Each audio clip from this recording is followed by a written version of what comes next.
마태복음 20장 20절로 23절까지 천천히 우리 합독하십니다. 시작.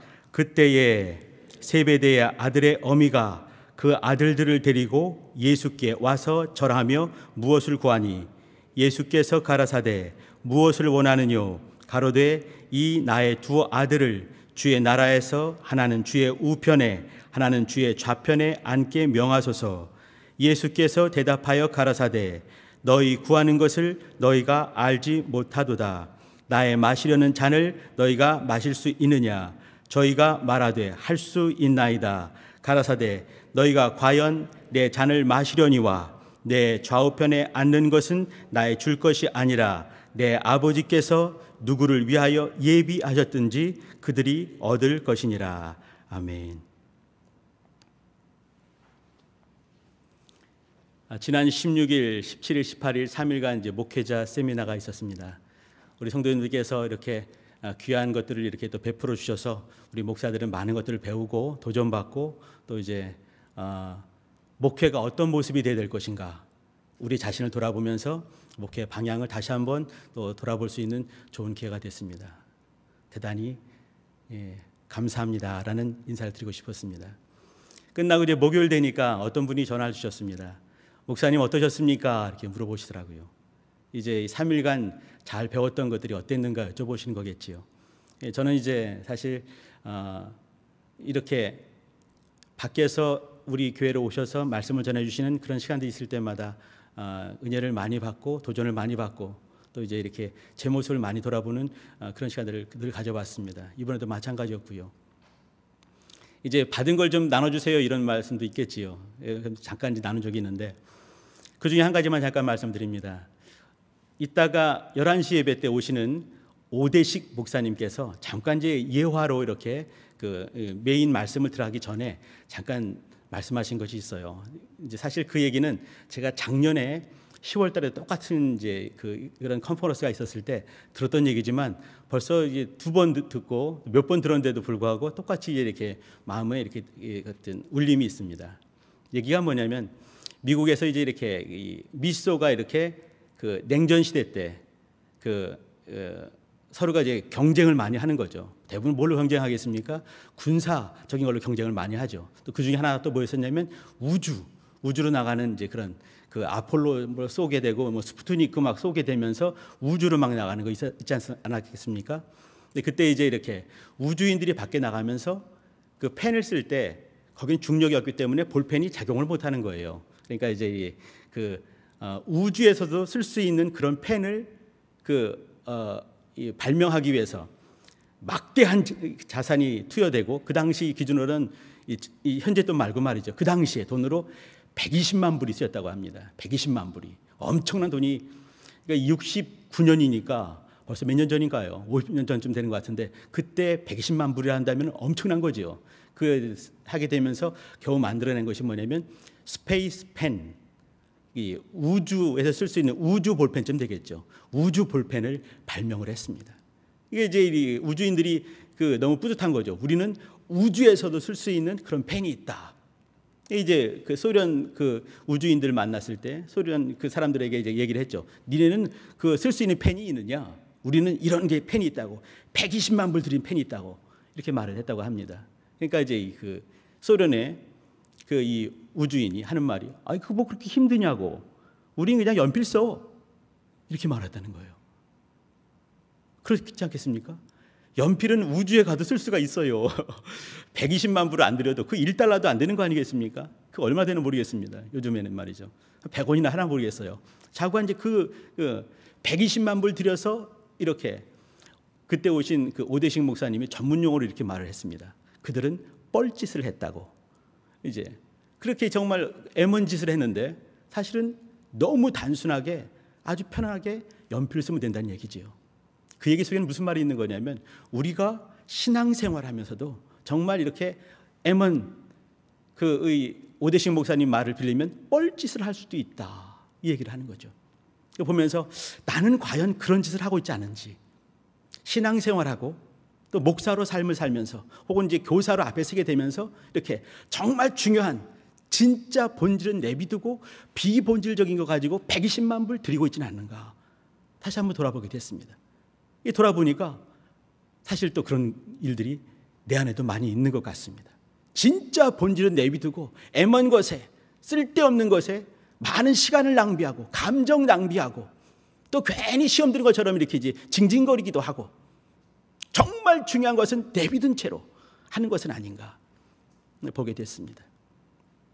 우리 성도님들도 그 아까 말한 얘기가 스페이스펜 프로젝트라고 합니다. 이렇게 그 쓸데없는 것에 낭비하는 시간들, 또 그 물질들, 그 감정들, 그 에너지들, 이렇게 쓸데없는 것에 낭비하는 것을 가지고 스페이스펜 프로젝트 한다고 그렇게 한다 하더라고요.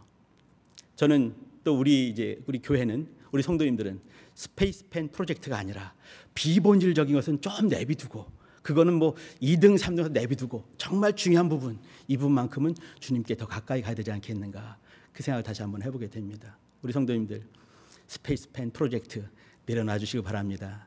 쓸데없는 감정 소모되는 것들 내려놓으시고 더 본질에 깊숙이 들어갈 수 있는 여러분 되시길 부탁드립니다. 오늘 나눈 얘기는 너무너무 그 유명한 얘기고 우리 성도님들 아마 수타 많이 들었을 것 같습니다. 여기 이 얘기 우리가 20장을 읽었습니다. 마태복음 20장 20절부터 23절 읽었는데 그 바로 앞에 어떤 얘기가 있냐면은 예수님께서 내가 곧 죽어야 하리라, 내가 예루살렘에서 죽어야 하리라. 그 얼마나 소중한 거겠습니까? 주님도 이거 놓고 3번이나 통일한 기도를 드릴 수밖에 없는 그 일들을 하는 십자가의 이 사역이 남아있는 그 대목을 말씀을 하셨습니다. 그 다음에 바로 이어서 나온 얘기가 뭐냐면 누가 예수님의 왼편에 앉나 오른편에 앉나, 또 그 세베대의 아들들의 어미라고 하는 그 엄마까지 대동을 하고 모자가 와서 예수님을 만나는 그 대목입니다. 이어서 나온 얘기는 잘 아시는 것처럼 28절 보시게 되면 그 인자가 온 것은 섬김을 받으려 함이 아니라 도리어 섬기려 하고 그의 목숨을 대속물로 주려 함이다라는 그 유명한 말씀 나오죠. 또 이어서 나오는 것이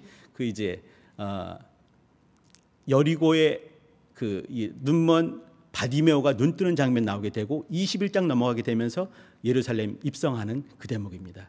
예루살렘 입성하게 되면 일주일 못 돼서 주님이 십자가에 달려 죽으시는 그 대목이 있는 거죠. 그렇다면 여기는 예수님의 공생에서 거의 끄트머리고 며칠 남겨두지 않은 그 시점입니다. 그 시점에 세베대의 아내, 또 세베대의 아들들과 같이 이렇게 요한과 야고보지요. 요한과 야고보, 또 요한과 야고보의 어머니가 같이 나와서 예수님 만나는 그 대목입니다. 제가 성경을 찾아보질 않겠습니다. 예수님께서 십자가에 달려 죽으실 때 그 앞에 있었던 여인들이 있었습니다. 기억이 나시죠? 마태복음 27장에 56절에 보시게 되면 그 여인들을 말을 해주고 있습니다. 막달라 마리아와 야고보와 요셉의 어머니 마리아와 또 그 세베대의 아들들의 어미 요한과 야고보의 엄마가 거기 있었다라고 말씀을 했습니다. 똑같은 얘기들을 마가복음도 이렇게 말했는데 마가복음 14장 15장이 되겠죠. 15장 40절에 보게 되면 거기 똑같이 막달라 마리아, 똑같죠. 막달라 마리아와 작은 야고보와 요새의 어머니 마리아와 그리고 살로메가 거기 있었다, 이렇게 말했습니다. 그러면 살로메가 누구겠습니까? 야고보와 요한의 어머니 이름이 살로메라는 것을 알 수가 있는 거예요. 똑같이 막달라 마리아 같지요. 야고보와 요셉 마태복음 이렇게 말했지만 그러나 마가복음은 작은 야고보로 쓴 이유는 뭐냐면 야고보가 그 당시에 많았습니다. 사도 야고보가 있었는가 하면 예수님의 동생 야고보가 또 있죠. 또 다른 야고보가 있는 거예요. 이 또 다른 야고보가 나이가 작았는지 키가 작았는지는 모르겠습니다. 그러나 이렇게 작은 야고보와 요새의 어머니 마리아 그리고 살로메가 있었다. 이 살로메가 사실은 그 요한과 야고보의 어머니 이름이 될 것 같습니다. 여기 누가복음 23장 49절에 보게 되면 그냥 갈릴리로부터 와서 갈릴리에서부터 섬겼던 여인들이 거기에 있었더라라고 말을 했습니다. 거기에 이렇게 여인들의 이름들은 말하지 않고 갈릴리 출신이었다 이렇게 말했습니다. 요한복음 19장 25절에 보게 되면 더 중요한 얘기들이 나옵니다. 거기에는 그 모친이 이제 예수님의 모친 얘기가 나옵니다. 예수님의 모친이 있었고 중요한 말, 그 다음에 모친과 그 다음에 이모가 있었다 이렇게 했습니다. 이모가 있었고 글로바의 아내 마리아가 있었다. 그럼 글로바의 아내가 누구겠습니까? 야고보와 요셉, 야고보와 요셉 혹은 그 작은 야고보와 요셉의 어머니 그 사람이 글로바의 아내라는 걸 알 수가 있는 거죠. 그리고 막달라 마리아가 있었다 이렇게 했어요. 그러면은 이렇게 맞춰보면은 야고보와 요한의 어머니 이름은 살로메였고 또 그 여인은 이모였다라는 것을 알 수가 있습니다. 이건 너무 이제 이렇게 많이 알려진 얘기지만 제가 굳이 이제 성경에도 보게 되면 그렇게 나와 있다는 걸 제가 말씀드린 겁니다. 자, 그러면은 이 요한과 야고보는 예수님의 이종지간이라는 걸 알 수가 있어요. 많은 사람들이 요한이 12제자 중에서 가장 나이가 어린 사람으로 생각을 하고 있습니다. 가장 나이가 어렸다. 그럼 예수님은 이제 30세 넘었을 텐데 요한은 한 20대 혹은 10대 후반이나 이렇게 왔다 갔다 했겠죠. 가장 나이가 어린 요한이었을 것입니다. 그 위에 이제 야고보가 있었겠죠. 이 요한과 야고보 그리고 살로메라고 하는 이 세베대의 아내가 셋이 모자지간에 나왔던 겁니다. 한번 생각해 볼 것이 뭐냐면 예수님의 친동생들도 예수님이 우리 형이 미쳤다라는 시절이었습니다. 어떠한 사람도 예수님의 친족 중에서 많은 사람들이 예수님이 정신 나갔다 생각하면서 이제 쫓아다니기도 하고 방해놓기도 하고 그랬습니다. 그런데 이 세베대의 아내 이 살로메라는 여인은 틀렸습니다. 다른 사람과 달랐어요. 예수님을 쫓아다니면서 섬긴 여인 중에서 그 살로메가 꼽히는 겁니다. 그러면 살로메는 다른 사람들이 못 본 것을 본 것이 있는 것이죠. 또 그러면서 이 올 때도 제가 이제 상상을 한번 해봅니다. 살로메가 왔을 때 두 아들들을 데리고 올 때 어떻게 왔을까? 뭐 다 장성하기 때문에 발목을 잡고 손목을 잡고 오지는 않았겠죠. 근데 대동하고 오는 것이에요. 그들과 같이 왔다. 그들을 데리고 왔다. 이렇게 표현하고 있습니다. 데리고 와서 우리 두 아들이 있는데 사실은 보게 되면 조카쯤 될 것입니다. 랍비요, 선생이요, 예수님, 우리 아들들, 당신의 사촌 동생들, 얘네들 당신의 나라가 임할 때 좌편과 우편에 앉게 해주세요. 어디겠습니까? 예수님 가장 가까운 그곳입니다. 물론 이 살로메가 왔을 때 또 요한과 야고보가 왔을 때 그들이 생각하는 이 주님의 나라는 성령이 임한 다음에 그들이 알게 된 하나님의 나라와는 좀 종류가 달랐을 것입니다. 틀림없이 보다 정치적이고 보다 군사적이고 또 부와 명예가 이렇게 담보된 그런 것이었을 것입니다. 그럼에도 불구하고 그가 원하는 것은 뭐냐면 예수님의 가장 가까이에 내 두 아들이 앉게 해주세요. 그들이 있게 해주세요. 바로 그거였습니다. 제가 조그마할 때라는 얘기는 뭐냐면 지금은 이제 아빠라고 부르는데 저는 이제 아빠라고 불러본 역사가 없습니다. 우라아버지라고 불렀죠. 우리 성도님 어떻게 부르셨습니까? 우라아버지가 이렇게 부르던 시절이 있었어요. 이제 그때도 이제 어버이날 있지 않습니까? 옛날에는 어버이날이 없었어요. 어머니날이었습니다. 근데 그때 되면은 가가지고 이제 우라아버지한테 가가지고 이제 아버지 10원만 주세요. 그죠? 주세도 아니죠. 아버지 10원만 줘. 이렇게 얘기했죠. 그럼 우리 아버지께서 이렇게 씩 웃으시면서 10원을 주십니다. 이렇게. 그러면 10원을 받으면은 그걸로 이렇게 카네이션을 사야 되는 거 아니겠습니까? 근데 카네이션을 살까 눈 같은 거 사 먹을까 하게 되면 더 맛있는 게 많이 있는 거예요. 꼭 사 먹지요. 또 가죠. 아버지 10원만 줘. 그럼 또 웃으면 또 주십니다. 이렇게 몇 번을 하는 거죠. 그러다 결국에 이제 제일 싸구려를 하나 사드리죠. 그럼 이제 아버지가 웃으면서 이제 다십니다. 그 아들내미가 와서 아버지 10원만 줘. 그때 왜 달라고 했겠습니까? 뻔히 아는 거 아니겠습니까? 얘가 이제 내일 모레면은 어버이날 있으니까 뭐 사려고 하는구나. 돈을 모으는 건 아니죠. 꼭 이제 우리 아버지께 10원만 줘. 해서 이제 그거 가지고 이렇게 했습니다. 예수님도 이 당시에 이렇게 와서 이렇게 할 때 그들이 속이 뻔히 보이는 거 아니겠습니까? 그들의 마음에 품은 것들, 이 꼼수들이 보이지 않겠습니까? 보였겠습니까? 안 보였겠습니까? 너무너무 자명하게 보이는 거죠. 그럼에도 불구하고 주님께서는 그 꼼수들이 잔뜩 있지만 그 속에 조그맣게 남아있는 것은 뭐냐면 세베대의 아내도 이 살로메라는 여인도 그랬고 요한과 야고보도 예수님과 가까이 있고 싶어하는 그 마음을 봐주신 것입니다. 주님은 그것이에요. 우리 아버지도 하는 말이 뭐냐면 이렇게 아무 말 안 하고 주시는 거 매번 주지요. 10원 주고 또 주고 또 주고 자꾸 주는 이유가 뭐겠습니까? 우리 아들이 그래도 뭔가 달아주려고 이렇게 나한테 달라고 하는구나. 또 주시고 또 주시고 또 주시거든요. 왜 그러겠습니까? 사랑하기 때문에 그런 거예요. 오늘 같이 나눈 얘기에서 중요한 것은 뭐냐면 요한과 야고보가 그들을 나름대로 어떤 계획과 꼼수가 있었지요. 그 계획과 꼼수는 정치적인 것이고 또 부와 명예가 있는 이 땅에서 어떤 좋은 자리, 좌의정, 우의정 그런 것이었을 것입니다. 그럼에도 불구하고 주님께서는 그 속에 무엇을 보시냐면 나와 하나님과 가까이 하고 싶어하는 그 마음을 봐주시는 것이에요. 요한과 야고보, 살로메는 그 당시에 이렇게 주님의 십자가가 보이지 않았을 것입니다. 고난이 보이지 않았을 것입니다. 그들이 애매히 고난당하는 것들을 즐거워하지 않았을 것입니다. 그들은 정치적인 메시아, 이 땅에 올 다윗의 자손, 왕으로서 오실 그 메시아를 꿈꾸면서 예수님께 그렇게 나왔을 것입니다. 그럼에도 불구하고 예수님께서는 그 속에서 뭘 보시냐면 그들이 진짜 이들은 비본질에 열심을 다할 때 자그맣게 좌석에 숨어있는 자그마한 본질이 있는 것이죠. 예수님께서는 그 비본질을 다 제해버리시고 그 속에 고갱이처럼 있는 본질을 봐주시고 말씀을 하십니다. 그 얘기가 뭐냐면 여기 이제 20장에 나와 있는 너희가 과연 내 잔을 마시려니와 이 말씀을 하시는 겁니다. 여기 너희가 과연 내 잔을 마실 것이다. 이것은 예언이면서 약속이 되는 것입니다. 이 땅에 사는 동안에 우리는 많은 순간에 본질적인 것을 잃어버릴 때가 많이 있습니다. 그 옆에 이제 비본질적인 것들, 주변에 있는 것들 더 크게 보일 때가 많이 있는 것이죠. 어느 날은 갑자기 이렇게 스페이스펜 그것을 만들어야 되겠구나 그 생각이 있는 것이에요. 딴 거 정말 아무것도 안 보이는 것이죠. 연필이 안 보이는 것입니다. 그리고 애먼 곳에 힘쓰고 노력하면서 또 뭔가 하면서 시험 들기도 하고 징징거리기도 하고 하는 것이지요.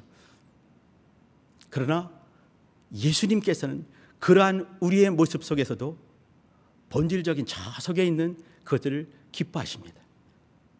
내 일 때문에 애를 쓰는구나 봐주시는 분이 주님이십니다. 우리가 주님을 가까이 할 수 있는 그 이유는 우리가 많은 것들을 하기 이전에 정말 중요한 것, 마음의 중심 속에서 주님을 사랑하는 그것 하나 보시는 분이 주님 아니시겠습니까? 유명한 선교사님이 한 분 계십니다. 데이빗 브레이너드라는 분을 아십니까? 9살 때 아버지가 돌아가셨어요. 14살 때 어머니가 돌아가셨습니다. 그런 날 때부터 빌빌대고 골골대는 병을 달고 사는 사람이었습니다. 폐가 특별히 안 좋았습니다. 그래도 공부는 또 잘했습니다. 예일대학에 들어갔어요. 그 폐가 썩어 문드러져 갈 때도 각혈하면서도 공부를 하는데 1등을 늘 먹었습니다. 21살 때 주님을 깊이 만났습니다. 24살 때 드디어 헌신했습니다. 설교자가 되고 선교사가 되고 목사가 되었습니다. 그 당시 인디언이라 한다면 사람 축에 들지 못했습니다. 거의 뭐 동물처럼 여겨버린 것이죠. 그런데 그 인디언들에게 복음을 전하기로 작정을 하고 그것을 향해 나갔습니다. 이게 1700년대 얘기입니다. 진짜 옛날인 것이죠. 마차를 탈 수도 없는 거죠. 겨우 쪼락말 타거나 다니면서 이렇게 멀리 움직이게 됩니다. 비 오게 되면 비 쩌록 맞고 먹지 못하고 또 이제 자지 못하고 한 데서 잠을 자고 늑대와 싸우기도 하고 그러면서 각혈하면서 복음을 전했습니다. 저는 이렇게 복음을 가지고 일한 시간은 4년에서 5년이 못 됩니다. 인디언 말도 모르는 거예요. 또 공부를 열심히 했기 때문에 또 이제 겨우 이제 인디언 말을 좀 습득을 해서 말씀을 전했을 때 사람들이 막 변화된 걸 봤습니다. 대단한 역사 있는 거죠. 대단한 역사가 별게 아니에요. 60명이 더 모인 거죠. 근데 보니까 말씀을 전하는데 보니까 그 인디언들 마약하고 뭐 담배 피고 뭐 술에 쪄들고 사는 그 사람들이 회개하는 모습을 보게 되는 거예요. 얼마나 감사했겠습니까? 놀랍도록 이제 아니 이들에게도 복음이 들어가는 걸 막 감사하다가 쓰러졌습니다. 드디어 뭔가를 할 만할 때 쓰러진 거예요. 29 먹었습니다. 29에 옆에 약혼한 여인을 앞에 두고 그때 죽는 거예요. 제 생각을 한번 해봤습니다. 그 수제급에 있는 사람이 드디어 이제 이렇게 인디언 말을 겨우 해가지고 뭔가 일해보려고 했을 때 주님이 데려가 버리신 거예요. 하나님 손해본 거 아니시겠습니까? 이런 말이 나올 정도로.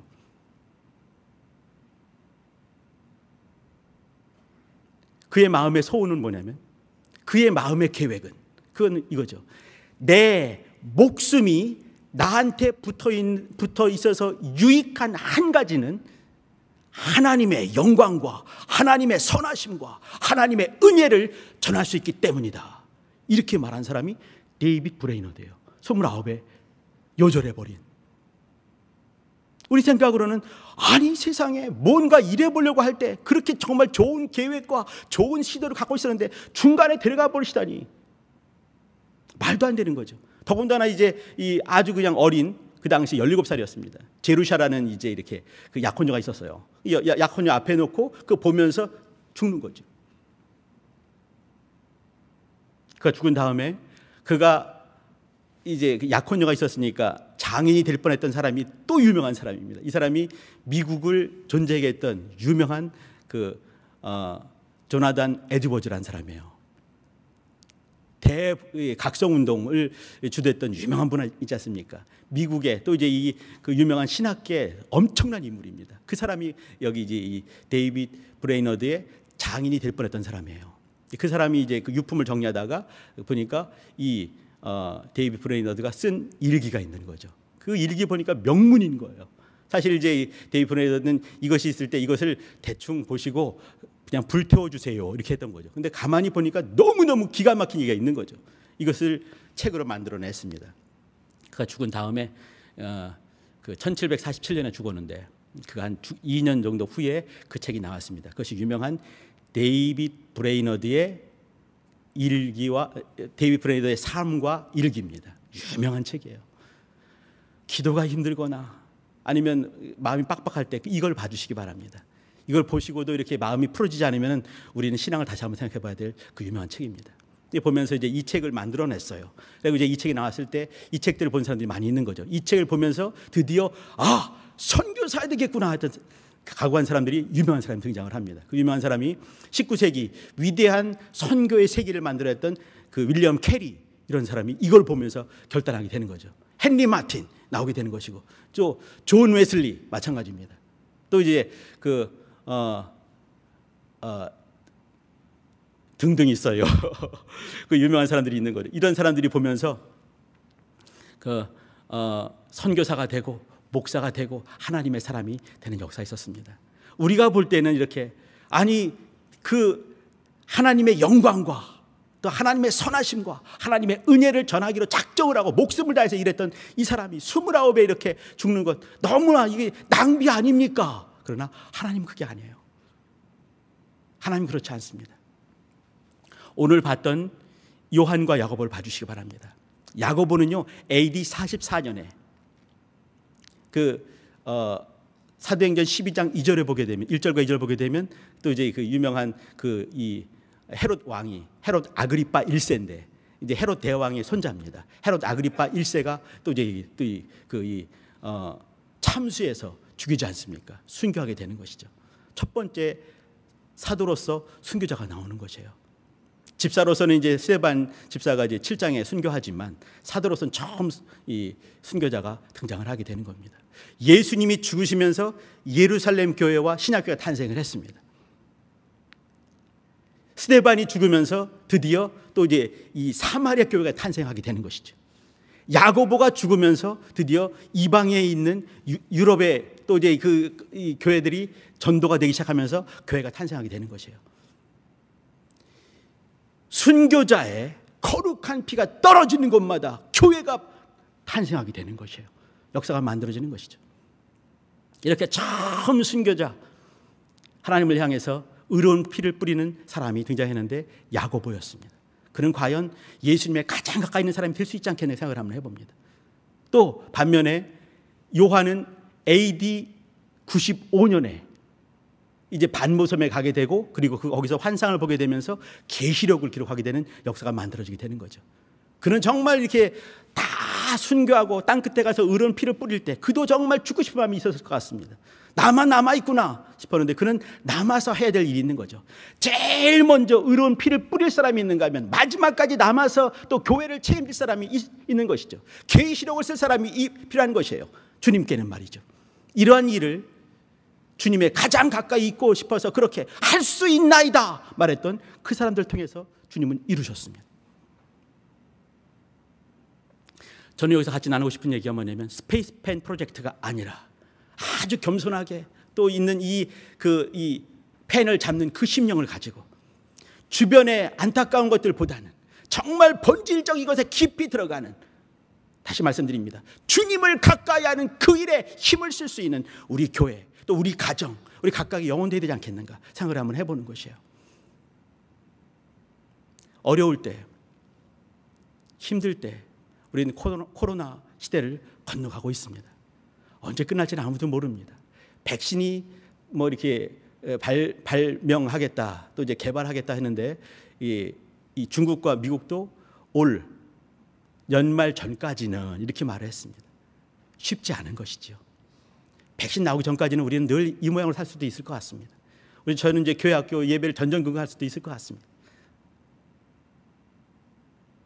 그러나 진짜 본질을 본다 한다면 우리 성도님들 가정에서 예배할 때도 주님의 임재하심을 경험하셔야 됩니다.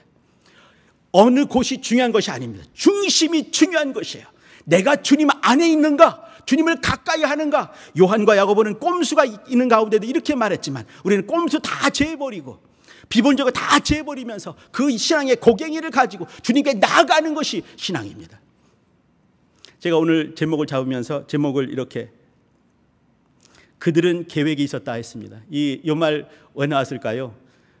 최근에 이제 이렇게 작년에 5월달에 개봉했던 봉준호 감독의 이 기생충이라는 영화 보게 되면 거기 주인공이 이렇게 그 아들내미가 그 아주 부잣집에 고액 과외로 가면서 사실은 사수생인데 삼수생도 아니에요. 사수생인데 자기는 유명한 대학에 거기라고 이제 이 졸업장 같은 걸 이제 만들어 가지고 가는 거 아니겠습니까? 그러니까 이제 가면서 이제 한마디 하죠. 아빠 이게 사기라고 생각하지 않습니다. 저는 이 대학에 들어갈 거거든요.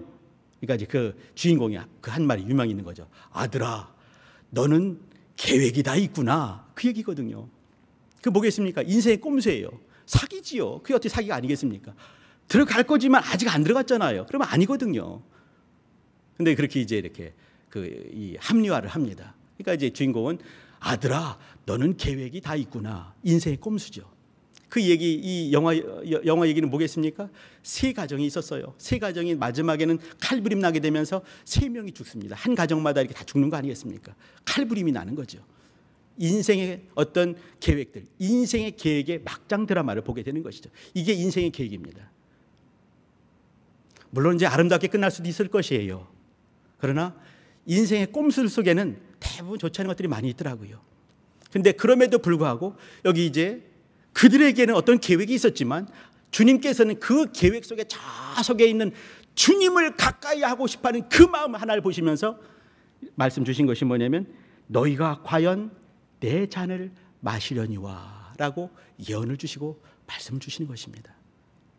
우리 성도님들, 우리 속에 많은 꼼수들, 인생을 위한 나만의 계획들이 있을 수 있습니다. 그러나 이런 계획 속에 놓치지 말아야 될 것은 뭐냐면 가장 본질적인 것입니다. 주님을 가까이 하는 것입니다. 주님을 더욱더 가까이 하는 것입니다. 요한과 야고보는 그 꼼수 속에서도 주님을 가까이 하고자 하는 그 마음을 보시면서 사실은 주님을 가까이 할 수 있는 제일 먼저 순교하는 그 자리와 마지막까지 남아서 교회를 책임지는 그 자리를 갖게 해주셨어요. 우리 교회에 필요한 것은 제가 볼 때는 본질이 아닌가, 주님을 가까이 하는 모습 아닌가, 더 말씀에 깊이 들어가는 그 모습 아니겠는가, 더 주 앞에 무릎 꿇는 그 모습 아니겠는가. 우리는 이제 마스크를 쓰고 이제 겨우 악수도 못하고 겨우 주먹을 이렇게 하고 또 어떻게든 또 이제 역기를 하든가 이렇게 교회는 오지만 이렇게 눈인사밖에 할 수 없는 그런 지경을 건너고 있습니다. 그럼에도 불구하고 우리의 마음이 식지 않도록 주님을 더욱더 가까이 하고 또 사랑할 수 있는 여러분 되시길 부탁드립니다. 기도하십니다. 기도하실 때 하나님 우리 인생들의 계획을 내려놓게 도와주시고 주님을 더욱더 붙들을 수 있는 데이비드 브레네드의 고백처럼 하나님의 영광과 하나님의 선하심과 하나님의 은혜를 드러내는 또 그러한 일들에 힘을 낼 수 있는, 본질의 힘을 낼 수 있는 우리 교회 또 우리 각각의 가정들, 우리 영혼들 되게 도와주세요. 같이 통성으로 기도하십니다.